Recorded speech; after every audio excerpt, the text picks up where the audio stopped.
Welcome to the Halo Effect, Hospitality Stories with Ashley and Michael Donald. Hospitality isn't just our profession, it's our passion. With decades of experience and countless stories to share, we've navigated the highs and lows of this dynamic industry, not just as professionals, but as a husband and wife team tackling the challenges of business and life together. This podcast is your invitation to step behind the curtain of the hospitality world. We'll share real experiences, lessons learned, and the moments that have shaped our journey, offering inspiration and insights for anyone walking a similar path.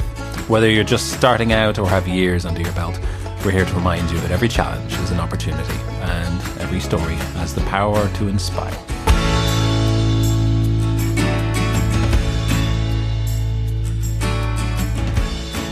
Hello and welcome to the Halo Effect Hospitality Stories with Ashley and Michael Donald.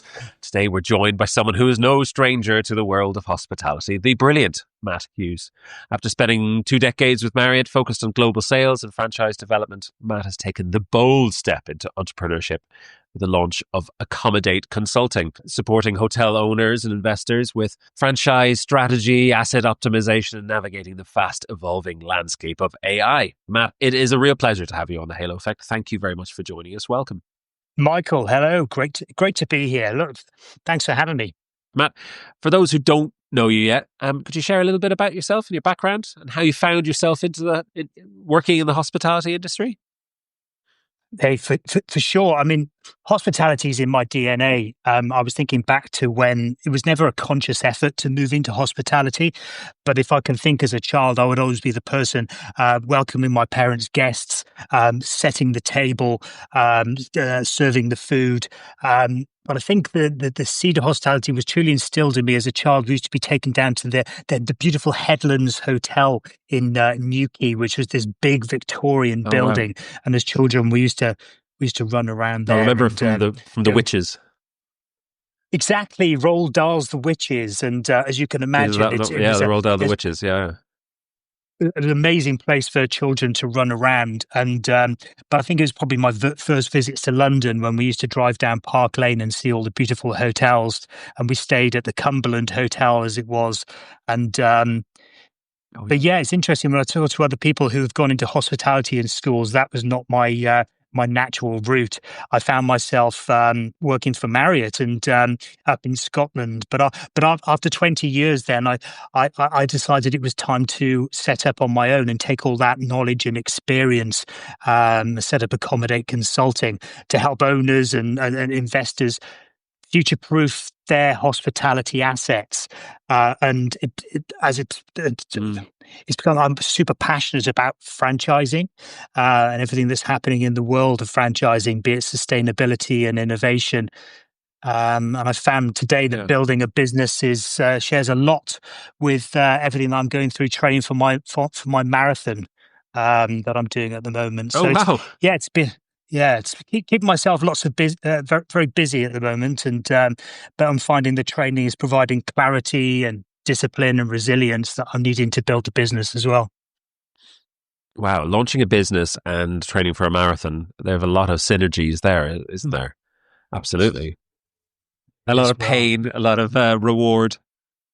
Well, that's it. I think as a fellow parent, you've got to keep yourself on your toes, and it's the only way. I think I'm not getting any younger, so to be organised and lots of energy is essential.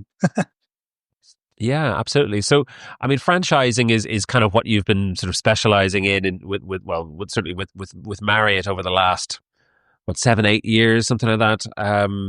But how did that really sort of shape your perspective on the hospitality landscape? Because it's kind of a different way of looking at sort of traditional way of working in hotels, I suppose. But it's a system that's becoming more and more popular as people want to utilize the power of the sort of marketing power of the brands, as well as kind of keeping their own individuality and control.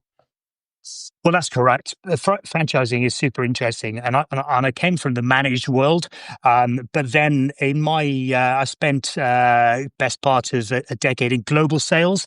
So in global sales, you were responsible for both manage and franchise hotels. You were agnostic, but you could see these new entrepreneurs coming into hospitality with this new energy and vigor. And it was extremely interesting. And as you say, the model is very popular, is very successful. In fact, over 80% of the hotels in the US are franchised, reflecting its dominance as a growth model. Huge. Yeah.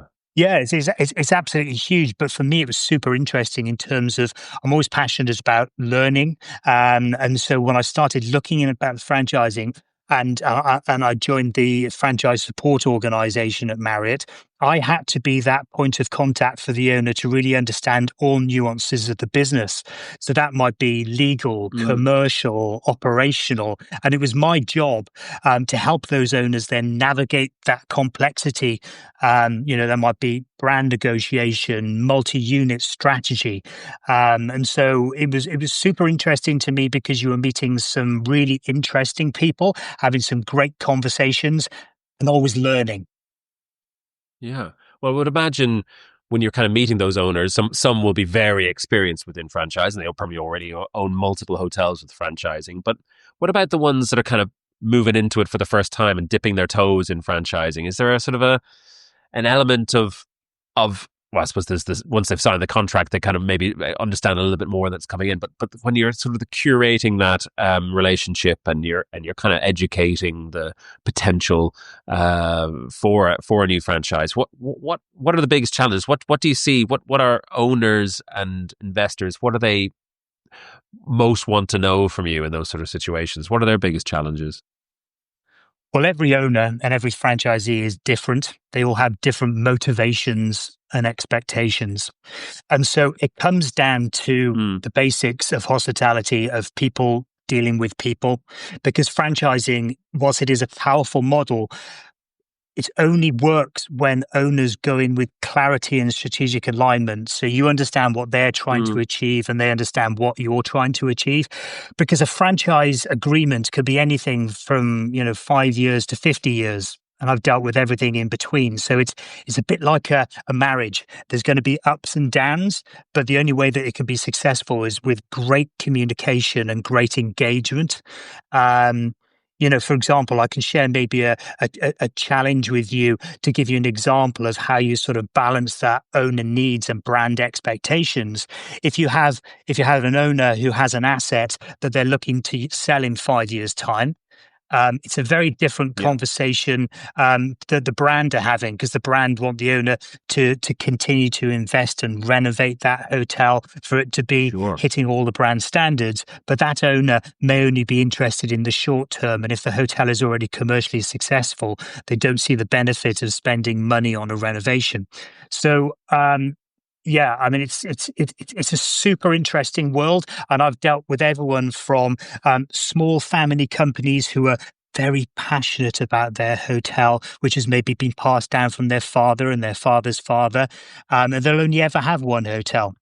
Or you've maybe deal with a pension fund who works with a third-party operator who has 20 to 50 hotels, or the third may be a billionaire who has a hotel, and it's very much a status symbol. So they've all got different motivations and expectations. They're all very familiar kind of things. I worked at the Goring, for example, which was a family-owned hotel over 100 years, one of the only sort of purpose-built hotels still owned and run by a family. And I worked at Turnberry, where the first hotels I worked at, and that's now run by a very well-known billionaire. But again, Turnberry had a history of people buying the property as an ego thing, as just a prestige. Because it was really hard to make money up in Turnberry.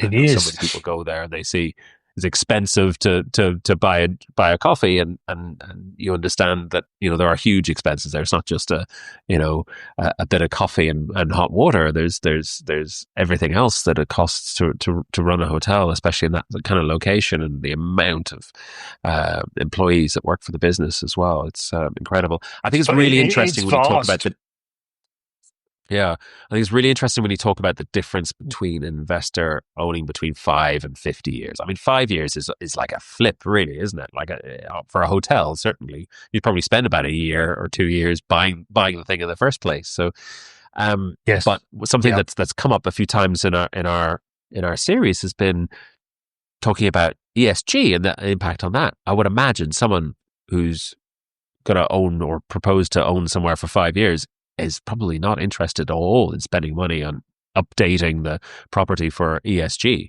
It's kind of like us when we look at the possibility of getting solar panels. I'm looking at how long do you think I might live? And is there a chance that I'm actually going to get a return on investment on spending all this money on solar panels? And I would imagine 5 years is nowhere near enough for an owner. They're probably not going to spend a whole lot on that. They'll keep on with the whatever systems in there, whether it's diesel or whatever's working in the system. How have you found that experience in talking about ESG and sustainability and from an owner and investor perspective? But it's really interesting, and I think it has come very much to the forefront of late. Because, as you say, maybe 5 or 10 years ago, owners and investors weren't interested in talking about sustainability or ESG in general because they wanted sustainable profit, especially post-COVID. Sustainability was a nice to have, but it was all very much about how can I actually make money on this asset. But now things have completely changed, and the conversations that I was having with owners that I was previously having very different. ESG now, directly impacts financing, valuation, asset performance. Yeah. And so you can't get away from this. And investments can be made today where you're going to get that ROI within the next 12 months. Wow. Very, very much so. And if you think, Booking.com in 2024 said that 70% of global travelers are more likely now to book sustainable accommodation. Up to 30% of hotel operation costs are related to energy, water, and waste. And, all of these present massive savings potentials. There was a new law launched in Spain quite recently. And in one Barcelona pilot, a hotel saved 48,000 euros in just 3 months by reducing buffet waste. So there's small steps that can be made, but they have to be made now. Because from an owner's perspective, if they are not auditing their property and they are not being sustainable, then the value of that asset is going to depreciate. And then the cost of actually turning it around is going to be so significant. But it's very regional. It's very regional. So we talked earlier on about a certain owner in the US and the impact that can have. But if I look at specifically at the UK and Europe, broader Europe, it's very regulation led, which is great. I mean, the governments are involved, and there's strong mandates coming down the line. So if we talk about the CSRD, which is the Corporate Sustainability Reporting Directive from the EU. It's massive, and depending on how big a company is, what your turnover is, you're going to have to report out on all of this information. So you've got to get involved. But in the US, activity and habits are dictated by corporate contracts and consumer pressure. So it's very, very different. And then the Middle East has its own nuance as well, because that's very much led by prestige, and it's the brands are leading the development of ESG there in the Middle East. And so a lot of the franchise businesses that the biggest franchise businesses are generally based in the US. I would imagine. I'm thinking Hilton. I'm thinking IHG. I'm thinking Marriott. Is there an impact there, or in terms of that kind of leading the way from the US and that model and what's happening in ESG there? Is that filtering into the EU and Europe, or is that something that is very much led regionally in terms of the local laws, and they kind of have to just go with whatever is there? It is very market led, and it's a great question, because this is a challenge. If you've got big international companies, I know from my conversations over the years that in Europe very much leading the charge in this. If I talk to owners, investors in France, in Switzerland, in the Netherlands, sustainability is top priority. If I talk to people in the US, there was some box ticking, we're talking about sustainability, but it's come down. I feel it's come down the pecking order in terms of priorities. You really need these big companies to be making local decisions when it comes to ESG, and they're not going to have any options anyway. And of course, because franchising is so popular with these big hotel companies, if their portfolio, say within Europe, say 60-70% of that are franchising, then that the franchisees will have responsibilities as well. And what some people don't understand is that the relationship between the franchisor and the franchisor, because it is a big company with a lot of employees and a lot of turnover, will be needing the information from the smaller franchisee. So whilst the smaller franchisee might think, well, I don't need to do this because the EU regulation is not going to make me do this for another couple of years, you're wrong, because your franchisor is going to need that information. So, the whole world of ESG reporting is big. People need to get their head around it and make it as easy to understand as possible. Well, and the easiest thing to understand is profit, isn't it? And I suppose if as you say, we're showing that people are getting a return on investment within 12 months, and you could say £48,000 on your buffet in 3 months. Whether Americans are there's a backlash against ESG or not, that will turn heads, right? People will be completely. Like, well, yeah, I mean, ultimately, profit is going to be king here, right? Well, margins, everyone's under pressure at the moment. In the UK from April, we had national insurance, we've got minimum wage. If you just think of food waste alone represents 10% of total food costs. So if you can make Amazing. small changes there, you've got large margin gains. So everyone is having to look at every little aspect here. But, renewable energy, there was an example I talked about the other day, which is a hotel in Germany where they're building algae into the walls, and these electrostatic cells, can generate energy, and again, they can be self-sufficient in 12 months. It may sound crazy, but and it's not something that you have to have warm climates for, because I can imagine in Germany and the UK, you're not going to get a lot of sunlight and everything, but people have to be creative and innovate to find ways to embrace ESG thoroughly. Yeah, for sure. And one of the ways that people can probably, or certainly now or in the future, AI and technology and that kind of reporting is taking a lot of the backbreaking work out of that, I suppose, in many ways. You've recently done a lot of work in AI strategy certification. How do you see it as having the biggest impact, and how do you support businesses and investors and owners with getting the most out of AI? Well, that's a great question. I mean, I'm very passionate about innovation and technology in general, but and AI, as I see it, it isn't about replacing hospitality, but it's about enhancing that operational clarity. If we can, if we can remove our people from filling in spreadsheets and having to fill in fields in computers, and actually stopping and engaging with the guest is going to have far more. It was never the fun part of working in hotels, was it? Oh, we've all been there checking into a hotel late at night, and somebody's just head down tapping away on a screen. Yeah.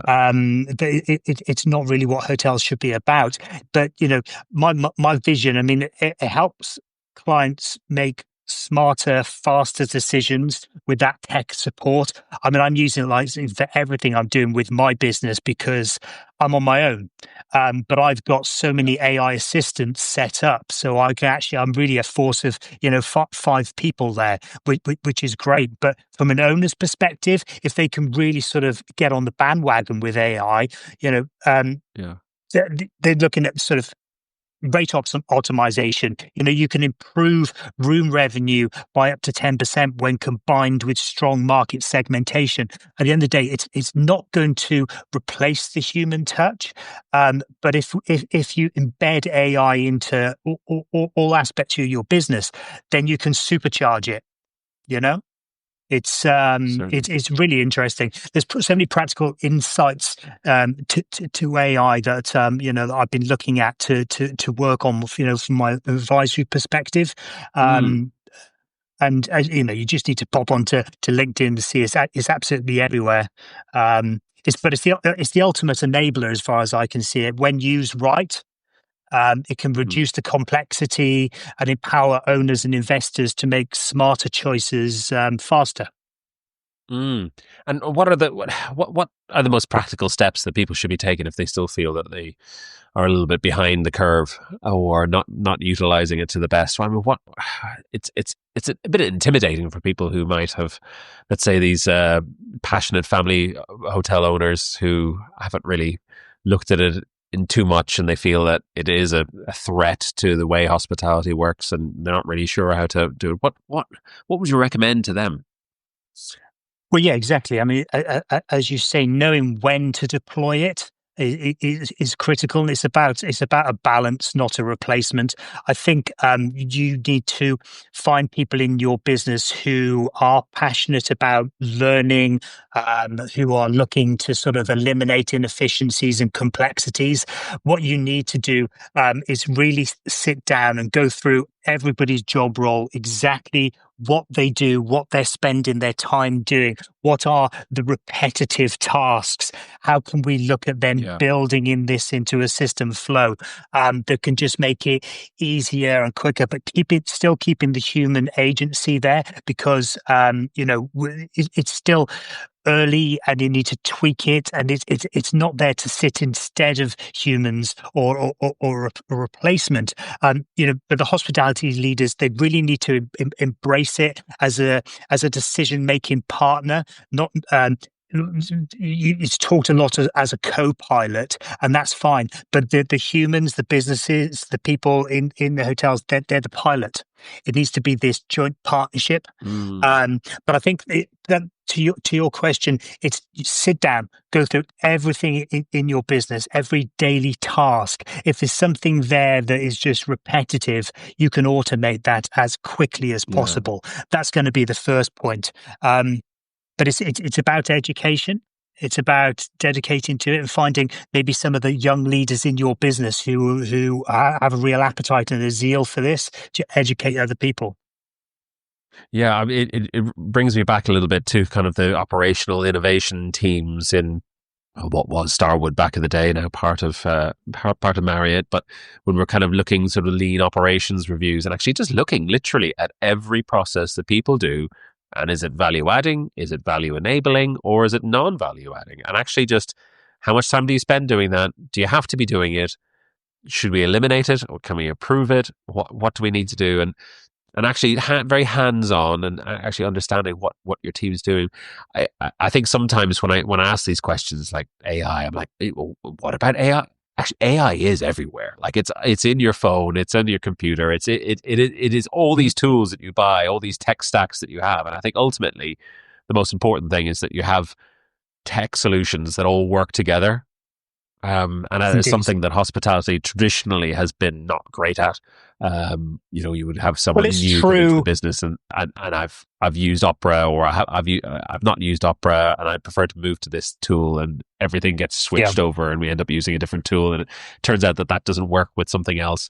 But actually looking at the overall tech stack and understanding what works with what, and what's going to enable you to get the results that you need to, and not being kind of slave to someone on your team has worked with us before, because it just takes a bit of training. And actually ultimately what will happen within a few years is that person will leave, and then you'll have to train everyone on that tool again anyway. Well, exactly. So that's not what you want. It needs to be automated. But everyone, more than 50% of the global hotel companies are piloting or implementing AI-driven service tools. So if you think about chatbots. So a lot of from a customer interaction perspective, a lot of the questions it's repetitive, the same questions that are being asked. Yeah. Something that I was working on, setting up an AI tool in my previous role when we were looking at just the repetitive questions that are coming in, and then looking at pricing, from a revenue optimization perspective, also labor planning. You could, if you've got a team of 50 people on a hotel, 200, you've got changes all the time. All that can be automated and learned to be as efficient as possible. And that's going to help when you have. Definitely. And actually, when you are operating a franchise and you are trying to hit all of those brand standards and things like that, and all of your upsell opportunities and everything that you want to do, it's one of the hardest parts of training a team is making sure that they hit all these marks and make all these offers and offer a newspaper and all these things that offer a wake up call and all these things that are hard to do naturally. We do them, but the biggest challenge is to make them feel natural and make them part of a flow of a check-in or a check-out or whatever the interaction might be. And often an AI version of that to kind of support it and do it and make sure that guests have been offered all of these things that they may want or they may not want. But it takes a bit of the emotion out of it as well, because if a bot has offered you something and you don't want it, you don't get upset. But if a person offers you something that you feel clearly from the conversation you don't want, then you can be like, well, why are you pushing this? Why are you doing this to me? So it is really interesting when you kind of take that out a little bit. Yeah, I think as well, as time comes on, you layer over personalization on top of this. The more that the hotels, especially the big companies, when you have the big loyalty programs, more they know about the guests, the likes and the dislikes and the preferences. When you can layer that person, you can make it personalized and bring AI into that conversation. I mean, that's pretty impactful. It's going to be a pretty strong proposition. So, Matt, you have now launched your own business. We have a lot of entrepreneurs. We talk a lot to people who have long hospitality careers, often with Marriott and Starwood because of our kind of connections that we have. But can you tell us a little bit about this new business that you have launched? Yeah, of course. So at the beginning of the year, I sat down and I tried to understand what it is that I wanted to achieve. And it didn't take me long to come to the conclusion that I wanted to start my own business. I wanted to take the knowledge and the experience that I have and to try to make a bit of a difference. So I set up Accommodate Consulting with the clear understanding of what it is that is important to me. And for me, it's all about eliminating inefficiency and complexity. The business that we deal with, they deal with hotels and hotel franchising. It's not really complex, but it can be made complicated. And I wanted to create scalable solutions that could allow people to make better decisions, to build stronger relationships, and then to deliver real results. So yeah, start this sort of specialist advisory firm where I can, work with owners and franchisees on developing a robust franchise strategy, and that might be asset management. It may be turning around an asset, and maybe looking at branded residences, or maybe to our further discussions, looking at what AI tools they can use to drive better insights, better results. So it's been a really interesting journey so far. Absolutely. So by interesting, what have you found the biggest challenges in sort of running your own business? Well, you've got to have many hats, haven't you, Michael? You've got to have many hats. So this morning it was one tax. Really big one. Yeah, exactly. Well, exactly. A massive 10-gallon, 20-gallon hat. Yeah. I've got to be a designer. I've got to be a lawyer. I've got to be an accountant. I've got to be a tax expert. I've got to be a website designer. I need to be a salesperson, a marketer. Yeah. So one of the things which really is important to me, and I built into the roadmap for Accommodate, is the idea of a community of experts. because I can't do this on my own. That's the reality of Yeah, it. yeah. And I've had 20 years of experience of having this massive machine behind me. But the good thing is I've got a great network of contacts around the world. Um, but now what I'm developing, and for 2025, my focus is going to be on education through practical, mobile, accessible courses. So what I'm doing is taking all the knowledge and experience and contacts that I've got, and I'm developing courses that can sort of make these complex strategies accessible for owners, actionable, and human focused. So my first course, which is going to be launching in the summer, is called The Business of Hotel Franchising, Maximizing Profit and Performance. I feel that I have a lot to add, and there's a lot of new people coming into the industry that really, as you said, don't know how to start. So if I can give people the right direction, it's going to be very helpful for the industry as a whole. Absolutely. And from a client perspective, having people who, I mean, you talk about wearing so many different hats and having to be so very knowledgeable on so many different levels, but that is an incredibly appealing thing to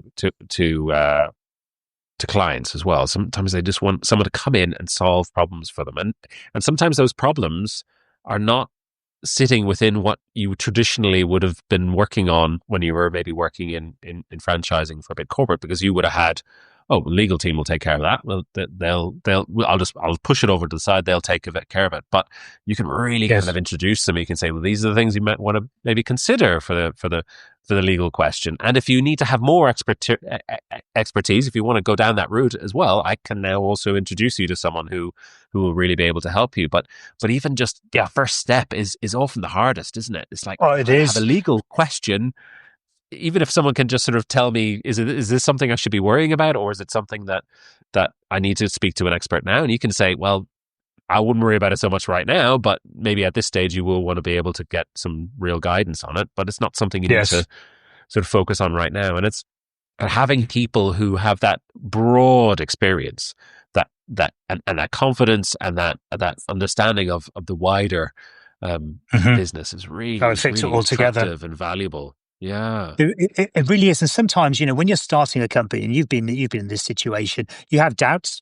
You question everything, and you think it doesn't stop just when you start it either. It keeps going for a while. No, it really is. And recently, I remember sitting there thinking, "Oh my gosh, what value can I bring? And am I a jack of all trades? Because I'm so used to bringing in the experts." But in all reality, and look, if I'm honest, I'm a bit of a geek. I am interested in a lot of aspects. And when I used to have to sit down with, big owners, really successful business people, I had to really understand the business. Okay, I'm not going to go as deep as some of the other people, but I really had to understand how it all fits together. And the process. And I loved that. I've been on journeys with people where I've, worked with them from the inception, where I'm meeting with them, with the developers when they're looking at a site, and we go and see the site, and then they build the hotel, and we go through the pre-opening, and then they build, and they ramp it up, and then it's successful, and then they renovate. I've been down that whole life cycle, and I've got to admit, it's a lot of fun, a lot of problems, challenges to overcome, but I've been down that path. Yeah, and that is something that, if you've been down that path and you've been in that, you know how to get out and how to keep going, and those challenges, and you're expecting them, and it's it's encouraging to anyone who's going down that path for the first time to have someone by their side who knows what the story is, whether or not there's a specific map, or whether it's just like, this is how it feels. This is what it feels like. Well, yeah, I like to think so. And I bring a calmness to it as well, because at the end of the day, everyone's got their own story. Everyone's got their own things going on. And I can sit back and say, okay, look, whilst this may seem like the end of the world today, I can assure you it's not. And here's a solution. Having been through COVID in a situation where 90% of our hotels were closed and we thought it was the end of the world, we survived. And I've been through that. Same with 9/11, same with the crash in 2008. So, a lot of experience and knowledge to be able to help people and give them that step up. It's a resilient industry, and it has bred some very resilient people. There's no role that you need to be more resilient in than when you're working for yourself and doing that. But the business sounds incredible, and a lot of synergies with what we're doing as well. You know, really kind of opening up that network, really knowing as many people as possible. Because again, as I say, you're helping solve challenges that your clients might have, even if it's just an intro to someone who you know is going to be able to help them, or whatever that might be. And it's a people really business. Valuable. It really is. When it comes down to it, you strip everything out. If you're looking at a business that isn't performing, you go in there. What's the challenge? It always comes down to three things: people, people, people. You know, you even haven't got the right people, or haven't got the right training, or you need to get some additional people in. And so it's a fun industry. Yeah, absolutely. You touched a little bit there on that sort of educational element that Accommodate is going to be focusing on.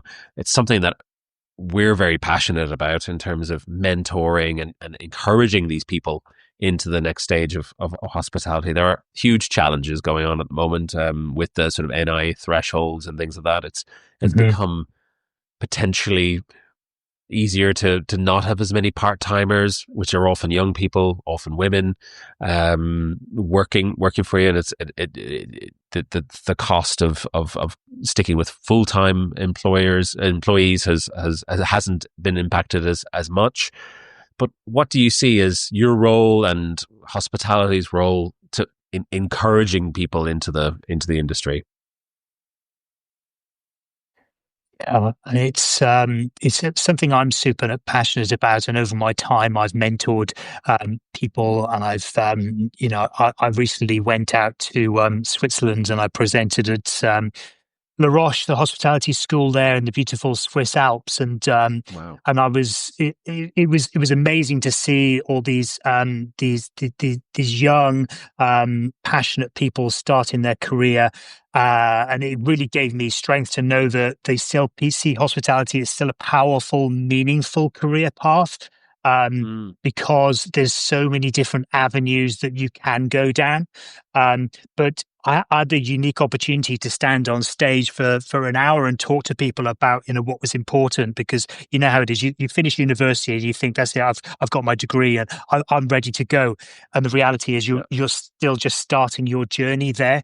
But new people today, I try to instill the fact that it's still got to work super hard. There is no silver bullet. There is no easy way of doing this. Hospitality is tough. It's going to be... AI doesn't stop the hard work, does it? No, not at all, because it's a 24/7 operation, unfortunately. And yes, there are a lot of great people who are on minimum wage, and it's long hours. Some people are doing double shifts and so on. But what I've seen is the hotels and operating companies are looking at this and finding ways to give people value and to give a career path, because that's what stands apart from just getting a job with Uber or Amazon delivering. You're not going to get career growth. What so many of the great hospitality companies do is invest in education. What I've said is sort of cross-pollination. If people can get experience in different departments and see how it all works together. So, for example, when a hotel is being audited, it's great if accounting do an internal audit of commercial, and commercial do an internal audit of housekeeping, so people can understand how the different departments work together and where the gaps are. But it's the next generation is interesting. They're going to really need to be as tech fluent as possible, and I would encourage people as well to have a strong commercial understanding. The good thing is now that there are so many tools and resources online that somebody, even if they're on, as long as they've got access to the internet, and that could be by their phone, they can educate themselves via YouTube. There is so many free courses, and also even having a free GPT account will allow them to develop their own skill sets. But above all, I would say the most important thing is empathy, because it's it's people dealing with people. They need to be able to be empathetic to their colleagues and their friends. Well, I heard one of my friends when we sort of had kids, sort of always thought that the most important thing that you can do as a parent is to ensure that children's curiosity is never left unfulfilled. Or you never stop giving when they're asking questions. You never start giving them answers and information and what they want, because if you stop, then they stop getting curious.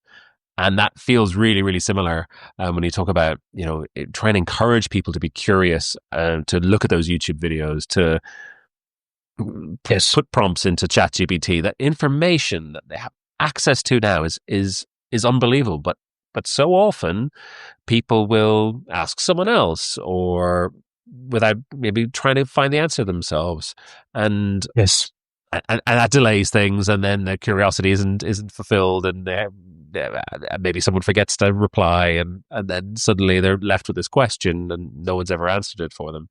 And sometimes it's better just to have an answer rather than the perfect 100% correct answer, because it keeps that curiosity going. Just to have that conversation.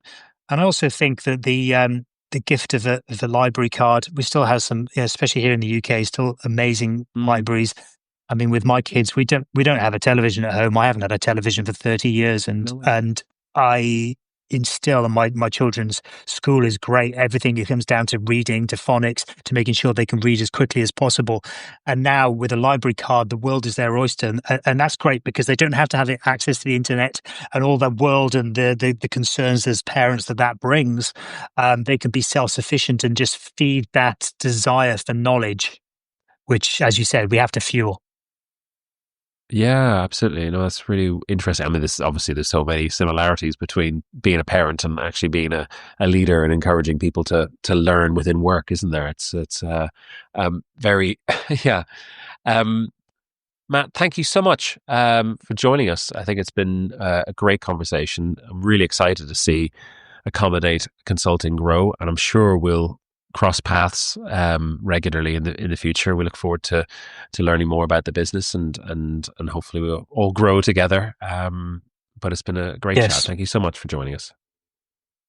Thanks, Michael. Look, it's great. I mean, as I always say, hospitality is a force for connection and innovation. That's exactly what we're doing today. We're meeting over technology, and I want to be here to shape the future of what that looks like, and that could be people's strategy, their insights, education. It's really exciting. So thank you very much for the time and the opportunity, and we'll speak again soon, I'm sure. Thank you for listening to The Halo Effect, Hospitality Stories with Ashley and Michael Donald. We hope today's episode has offered some insights and encouragement to anyone navigating the world of hospitality or entrepreneurship. We'd love to hear from you. If you have a question, want to suggest a topic, or interested in just joining us as a guest, you'll find our contact details in the show notes. Don't forget to follow, like, or subscribe to The Halo Effect on your favourite podcast platform so you never miss an episode. Until next time, thank you, and we can't wait to welcome you back for more stories and inspiration.